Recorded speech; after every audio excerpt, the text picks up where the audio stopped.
It's a play written by Eve Ensler. It basically is a compilation of stories. She interviewed a ton of women about their vaginas, and it started off simply because no one talked about it, and no one acknowledged it.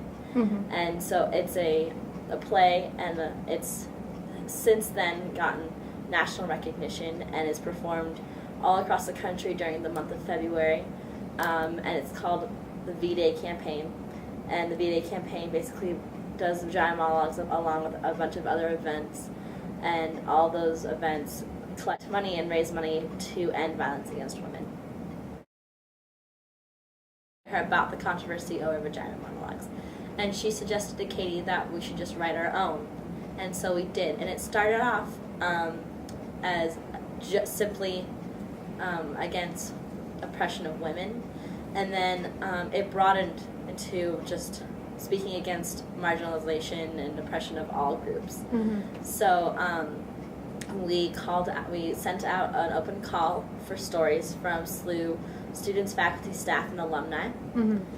And submissions started pouring in monologues, and SLU monologues got to be on campus because, one, I guess they weren't connected to Eve Ensler and the National V-Day campaign, and two, because it's really hard for the administration to shut something down when we say, you're silencing your own students.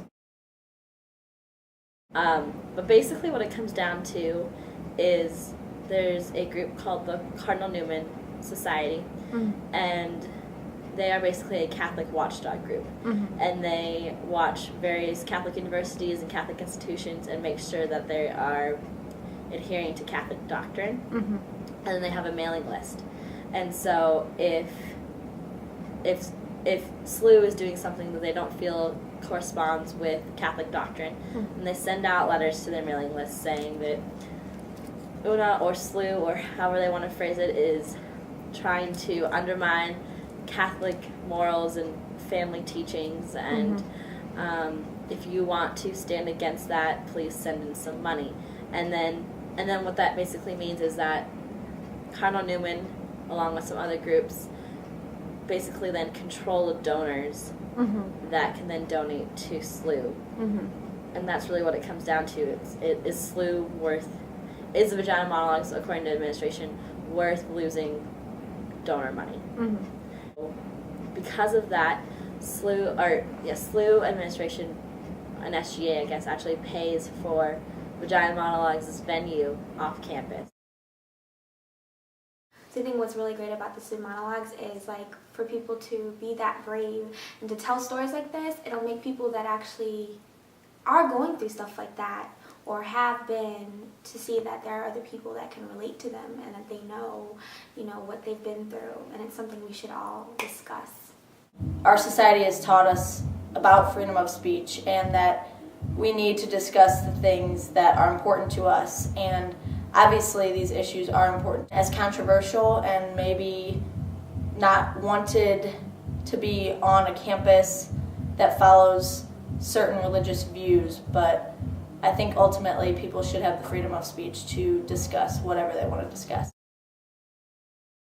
Constantly deal with controversial events, but this would then broaden it up to almost all CSOs. And this basically, the statement says that this group's speaker or event or etc.